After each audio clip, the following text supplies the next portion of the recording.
السلام علیکم ورحمۃ اللہ وبرکاتہ۔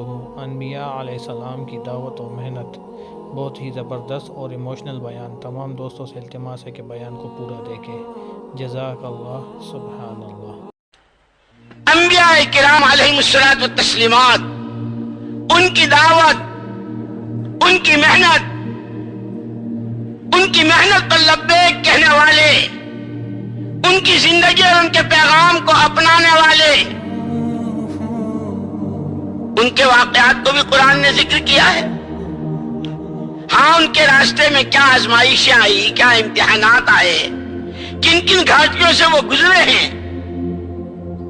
اور کیسے کیسے حالات ان پر آئے ہیں، اس کو بھی ذکر کیا ہے۔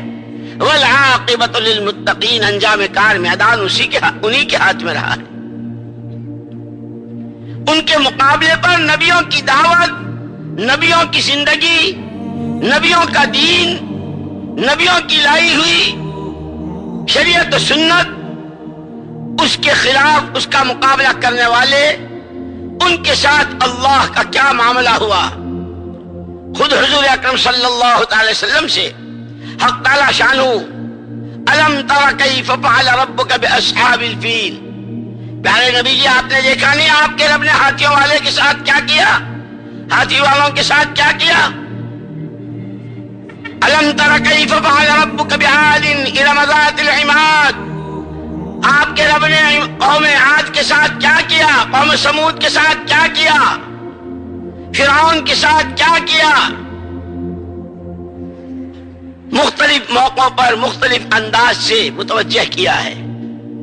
اسی لیے یہ کہتے ہیں انسان کا بحیثیت انسان ہونے کے سب سے پہلا جو فرض اور اس کی سب سے پہلی جو ذمہ داری بنتی ہے وہ اپنے خالق اور مالک کو پہچاننا ہے۔ اسی لیے قرآن نے بہت پیارے انداز میں والعادیات ضبحا فالموریات قدحا، اس سورہ میں بہت عجیب انداز سے سمجھایا ہے۔ ان الانسان لربہ لکنود، کہنا تو اتنا ہی ہے، انسان ہے، اشرف المخلوقات ہے، استعدادیں بڑی ہیں اور بے پناہ صلاحیتیں ہیں، لیکن اپنے رب کا، اپنے خالق کا، اپنے مالک کا بڑا ہی ناشکرا ہے۔ اور اس کو سمجھانے کے لیے ان الانسان لربہ لکنود کہنا تو اتنا ہی تھا، اس سے پہلے وہ قسمیں کھائی ہیں کہ ذرا سوچو تو صحیح، انسان ہو، ہم نے تمہیں عقل دی ہے، ہم نے تمہارے لیے آسمان سے کتابیں اتاری ہے، اپنے پاس سے نبی اور پیغمبر بھیجے ہیں، موقع موقع پر تمہاری رہبری کی گئی ہے۔ سب سے بڑی بھول تو یہ ہے کہ تم اپنے خالق و مالک ہی کو بھول گئے، اپنے اللہ ہی کو بھول گئے۔ پھر وہ گھوڑا جو اللہ کے دین کی محنت کے لیے پالا جاتا ہے، جس پہ سواری کی جاتی ہے، راہ خدا میں چلتا ہے، کہ جب یہ اپنی سوار کی فرما برداری میں، کہ گھوڑے کی عجیب بات یہ ہے، گھوڑا کبھی اپنے لیے اس بات کو پسند نہیں کرتا کہ میلوں کا سفر کر کے آیا ہو، تھک کے چور ہو چکا ہو، پسینوں میں شرابور ہو، اپنے استبل میں وہ پڑا ہوا ہو، لیکن آدمی کے پیروں کی چاپ سن کر ایک دم سے کھڑا ہو جاتا ہے۔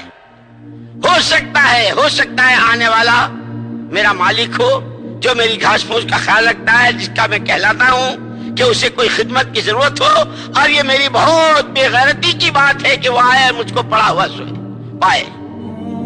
گھوڑے کی خاص صفت یہ، اور اگر کہیں اس کو موقع ایسا آ جاتا ہے کہ جس میں اس کی جان خطرے میں ہے، لیکن اس کا مالک یہ چاہتا ہے، تو یہ اپنی جان کی پرواہ کیے بغیر اپنے مالک کی طاعت میں، اپنے مالک کی فرما برداری میں یہ آگے بڑھتا ہے۔ یہ ساری مثالیں دے کر اس انسان کو کہ تم کون ہو۔ ہمارے چینل کو لائک، سبسکرائب اور شیئر کرو، بیل آئیکن پر کلک کریں تاکہ مزید نیو بیانات دیکھ سکے۔ جزاک اللہ۔ تمہاری زبانوں پہ کوئی لگام نہیں،